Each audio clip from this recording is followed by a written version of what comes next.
বন্ধুরা, চিরসখা ধারাবাহিকের আজকের পর্বে দেখানো হয়েছে বর্ষা বুবলাইকে বলে, জানো রুদ্র, এমন পুরনো বাড়ি দেখতে আমার ভীষণ ভালো লাগে। আর এই বাড়িটা কত বড়, কি সুন্দর, তাই না? বুবলাই বলে, নতুন কাকু বলেছিলেন বটে, কিন্তু কখনো এখানে আসা হয়নি। বর্ষা বলে, তুমিও না কি যে বলো, তোমাদের নতুন কাকু তোমাদের এই বাড়িতে ঘুরতে নিয়ে আসবে, তার কি এত সময় আছে নাকি? পুজোর সময় সবাই এলেও তিনি কিন্তু আসতেন না। অবশ্য তিনি তো আবার তোমাদেরকে নিয়ে বাইরে ঘুরতে যেতেন। তোমাদের কথা আর কি বলছি, উনি তো আসলে তোমার মাকে নিয়ে ঘুরতে যেতেন। কথাটা বলেই বর্ষা মুখ বেঁকিয়ে অন্যদিকে তাকায়। তখনই সেখানে আসে পার্বতী। পার্বতী ছুটে এসে সর্বজিৎকে প্রণাম করে, অনন্যাকেও প্রণাম করে। পার্বতী বলে, দাদা বৌদি তোমরা কেমন আছো? অনন্যা বলে, পার্বতী তুমি তো আমাদের কথা ভুলেই গেছো। আগে তবু ফোন টোন করতে, এখন তার তাও করো না। পার্বতী বলে, ভেবেছিলাম কল করব, কিন্তু এত বড় একটা কথা তোমরা আমাকে জানালে না। সর্বজিৎ বলে, কি আর জানাবো বলো, খবরটা কি কোনো ভালো খবর? আর তাছাড়া ঠাকুর মশাইয়েরও বয়স হয়েছে, আর এই বয়সে এমন একটি খবর দেওয়াটা ঠিক মনে হয়নি। করছি তখন কমলিনীকে বলে, বৌদি ভাই, এই মেয়েটাই মনে হয় বিয়ের কনে, ভারী মিষ্টি দেখতে। যদিও খানিকটা বয়স হয়ে গেছে, তবুও এখনো ভারী মিষ্টি দেখতে। কমলিনী বলে, সত্যিই গো। তখনই স্বতন্ত্র পার্বতীকে বলে, কেমন আছো, আমাকে কি চিনতে পারছো? পার্বতী তখন স্বতন্ত্রের দিকে তাকায়, কত বছর পরে সে নতুনকে দু চোখ ভরে দেখলো। পার্বতী বলে, আমি ভালো আছি নতুন দা, তুমি কেমন আছো? স্বতন্ত্র বলে, এই আমারও কেটে কুটে যাচ্ছে। এরপরেই স্বতন্ত্র পার্বতীকে বলে, আমি তোমায় কথা দিয়েছিলাম তোমার বিয়েতে আসবো, আর কবজি ডুবিয়ে খাবো। আমি কিন্তু আমার কথা রেখেছি, এই দেখো তোমার বিয়েতে চলে এসেছি। তখনই পার্বতী স্বতন্ত্রকে বলে, আমি ধন্য। স্বতন্ত্র বলে, মানে? পার্বতী বলে, বারে তোমার মতন এত নামি দামি একজন মানুষ, যে কিনা আমার মতন এমন সাদামাটা সাধারণ একজন মেয়ের বিয়েতে কবজি ডুবিয়ে খাবে, এটা তো সত্যি আনন্দের বিষয়। পার্বতীর কথা শুনে সবাই হেসে ওঠে। সর্বজিৎ বলে, আমাদের ছোট্ট পারো কিন্তু বড় হয়ে গেছে, হ্যাঁ, তার কথা শুনেই মনে হচ্ছে। অনন্যা পার্বতীকে বলে, আচ্ছা তোমার দাদা যে তোমার জন্য একটি গয়না পাঠিয়েছিলেন, সেটা তোমার পছন্দ হয়েছে? পার্বতী বলে, অত দামি গয়না তোমরা কেন দিতে গেলে? অনন্যা বলে, এই তো তোমার দাদা এখানেই দাঁড়িয়ে আছে, তুমি তোমার দাদার সাথেই কথা বলে নাও। তখনই কমলিনী বলে, এই শোনো না, আমরাও তোমার জন্য একটা গয়না এনেছি। এই বলে কমলিনী পার্বতীকে গয়নাটা এগিয়ে দেয়। পার্বতী বলে, এটা তো অনেক দামি গয়না। কমলিনী বলে, এটা নতুন ঠাকুরপোই কিনেছে। পার্বতী বলে, ও নতুন দা কিনেছি বুঝি? তখনই পার্বতী নতুনের দিকে তাকায়। নতুন বলে, আমরা সবাই মিলেই দিচ্ছি এটা তোমায়। পার্বতী বলে, নতুন দা তুমি তো উপহারটা নিজের হাতেও দিতে পারতে, কি পারতে না? কমলিনী বলে, আমি বলেছিলাম জানো তো, যে তোমার উপহার তুমি নিজের হাতেই দাও, কিন্তু সে আমার কোনো কথাই শুনলো না। স্বতন্ত্র বলে, তাতে কি হয়েছে, আমি তো বললাম এটা আমাদের সবার তরফ থেকে তোমাকে দিচ্ছি। এরপরে বর্ষা বুবলাই বলে, আমরাও তোমার জন্য একটা গিফট এনেছি। এরপরে বর্ষাও একটা স্বর্ণ দেয়। আর সেই সাথে কমলিনীর বৌদি রশ্মি বলে, আমিও একটা গিফট এনেছি, একটা বেনারসি শাড়ি।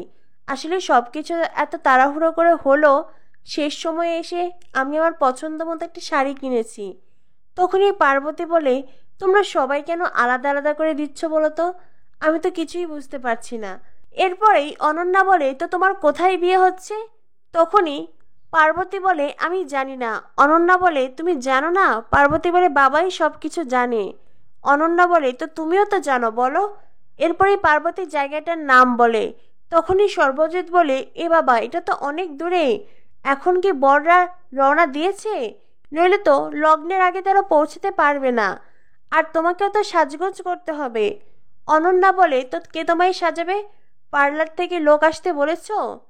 তখনই পার্বতী খানিকটা মন খারাপ করে বলে, কি যে বলছো বৌদি, এই বয়সে বিয়ে করছি, আমার আবার সাজগোজ আর পার্লার থেকে কখনো লোক আনার কথাও ভাবিনি, সে চিন্তা মাথাতেই আসেনি।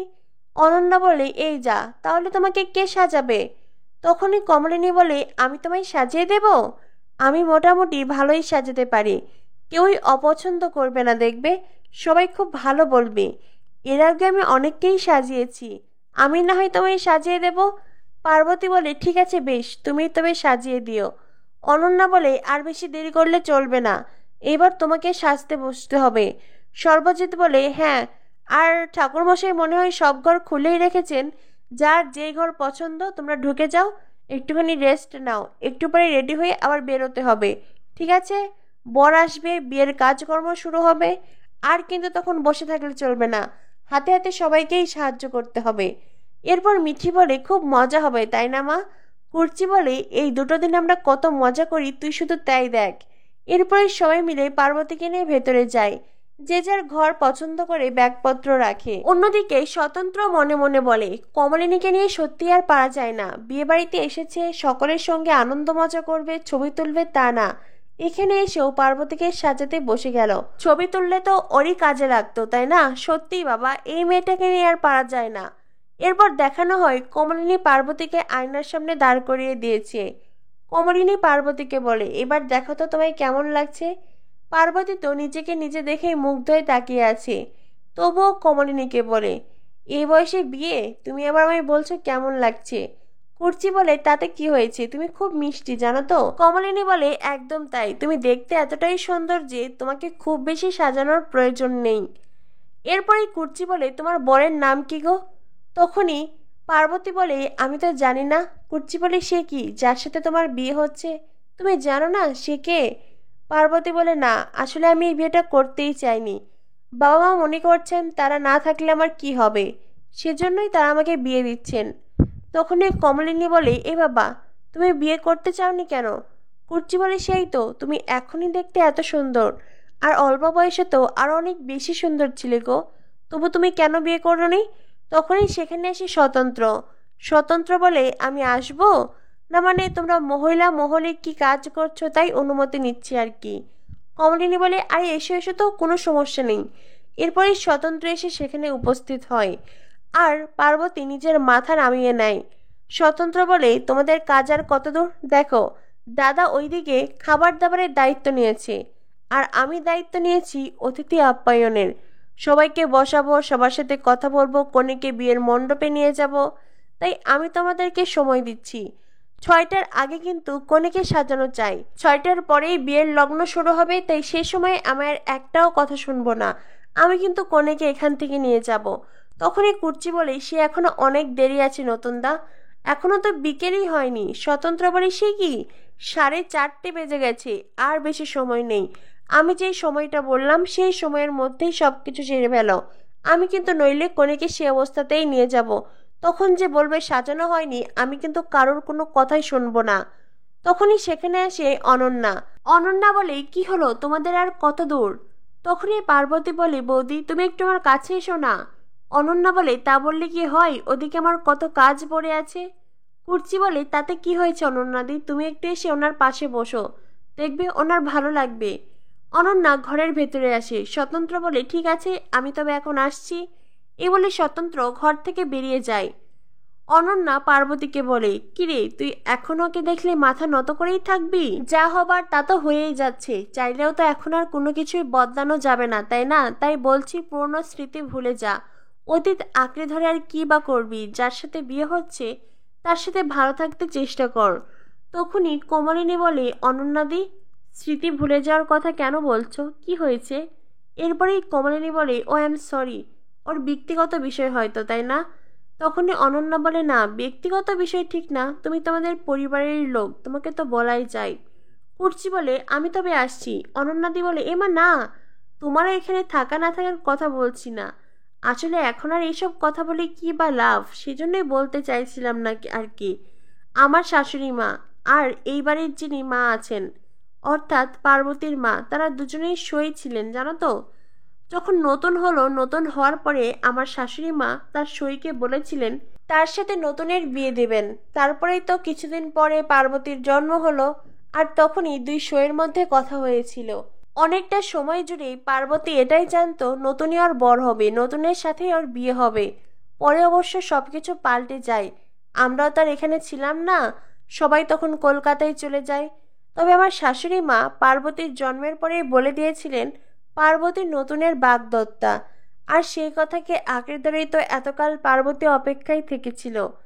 আর নতুনও বিদেশ থেকে এসে পার্বতীকে বিয়ে করবে এটাই ভেবেছিলেন আমার শাশুড়ি মা। আমি অনেক আগের কথা বলছি, যখন নতুন বিদেশে যায়নি সে সময়ের কথা বলছি। সে সময় নতুনের কোনো আপত্তি ছিল না, জানো তো। আমার শাশুড়ি মা যখন পার্বতীর সাথে তার বিয়ের কথা বলেছিলেন, নতুন বলেছিল যে আমার তো কাউকে সেভাবে পছন্দ নয়, তাই তোমরা যার সাথে বিয়ে দেবে তাকেই করব। তারপরেই তো সে বিদেশ চলে গেল, সেসব কথার মনেও রাখেনি। পরে বিদেশ থেকে এসে অন্য এক জায়গায় জড়িয়ে গেল। করছি বলে তুমি কি আমাদের বাড়িতে থাকা নিয়ে বলছো অনন্যাদি? অনন্যা বলে, হ্যাঁ সেটা তো সত্যি বটেই, সে কথাই বলছিলাম আর কি। নতুন তার তখন জানতো না এইভাবে জড়িয়ে পড়বে, তাই তারপরে তো সবটাই বুঝতে পারছো তোমরা। আর এইদিকে আসাও হয়নি, আর এই কথাটা এগোনোও হয়নি। কমলিনী বলি, এবার সে কি, আমি তো কখনো জানতামই না। আমি যদি আগে কখনো জানতাম। কথাটা বলি কমলিনী গভীর ভাবনায় ডুবে যায়। কমলিনীর চোখে জল ছলছল করে এতগুলো কথা শুনে। স্বতন্ত্রকে ভালোবেসে মেয়েটি এখনো অবিবাহিত জীবনযাপন করছিল, এটা শুনে কমলিনীর কষ্ট হচ্ছে। কমলিনীর মনে হচ্ছে হয়তোবা নতুন তাদের সংসারের দায়িত্ব নিতে গিয়েই এই মেয়েকে ঠকিয়েছে। আর এইবার এই ভাবনা থেকেই স্বতন্ত্রের সাথে পার্বতীর বিয়ের কথা বলবে কমলিনী। এবার দেখার বিষয় কমলিনীর কথা রাখতেই নতুন কাকু কি পার্বতীকে বিয়ে করবে। যদিও কমলিনীর কথা নতুন কাকুর কাছে অনেক গুরুত্বপূর্ণ, এর আগে কমলিনীর কোনো কথাই তিনি ফেলতে পারেননি। এই কথাটা কি ফেলতে পারবেন? নতুন কাকু কি পার্বতীকে বিয়ে করবেন, নাকি নিজের মতামতের স্বাধীনতা চেয়ে কমলিনীকে উল্টো বুঝিয়ে দেবেন যে সবসময় ভালোবাসার মানুষের ওপর জোর করে সবকিছু করানো যায় না। নতুন কাকু সারা জীবন কমলিনীকে ভালোবেসে শুধু কমলিনীর কথাই ভেবেছে, তার জন্যই করে গেছে। কিন্তু কমলিনী যদি এই বয়সে এসে নতুন কাকুর মতামত, তার সিদ্ধান্তকে গুরুত্ব না দেয়, উল্টো পার্বতীকে বিয়ে করার মতন এমন একটা অদ্ভুত কথা বলে, তবে নতুন কাকু কিভাবে রিয়্যাক্ট করবে সেটাই দেখার অপেক্ষা। বন্ধুরা, কি হতে চলেছে চিরসখা ধারাবাহিকে? চিরসখা ধারাবাহিকের পরবর্তী আপডেট পেতে আমাদের সাথেই থেকো। ধন্যবাদ সবাইকে।